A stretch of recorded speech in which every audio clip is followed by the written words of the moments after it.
Wow, it's been so great hanging out with all y'all this week. You all are awesome and it's so inspirational to be here.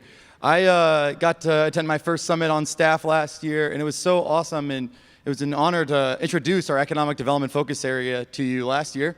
And so I thought I'd start by giving you a bit of an update in terms of what we've been doing over the last 14 months or so. The first is we've doubled down on our definition of economic development, and that is PIE. PIE is simple. Economic development is complex. Food tends to make things a little easier to understand. The reason we think about PIE is because for us, economic development is about growing the pie, making the pie larger and making it larger for everyone.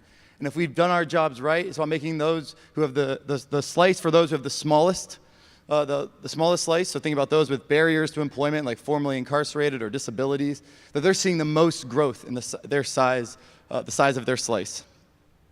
We know the problems of growth and prosperity, equity, and inclusion are as big as ever. Income inequality is still going up as a few realize our gains and the many see stagnant or nearly stagnant wage growth. Now, over the last year, we've seen how technology can help improve access to services that people need, who also have the most trouble accessing those services. In New Orleans, we started helping people access the workforce development system. And nationally, millions of people could be using this system to help find work and training. Unfortunately, very few do, and they're not getting the help they need. We're fixing that with the folks on the front lines.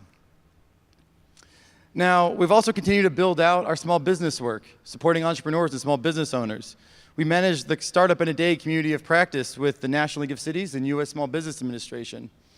From Rutland and Burlington in Vermont to Brookings in South Dakota to Long Beach, Los Angeles, San Francisco, and right here in Oakland, we've been working with cities who are committed to supporting entrepreneurs. Over the last year, we've built a new business portal with the city of Long Beach, and all we know is that all the cities we've been working with are working at the intersection of economic prosperity and inclusion. And we're really grateful that Microsoft has been a big supporter of this work. Now, throughout all of this, I have gotten to work with and through an amazing network of partners who share our vision for a more equitable society, and they see the role government service delivery, tech, and user-centered design play in bringing that to life. One of my go-to resources on this has been Living Cities.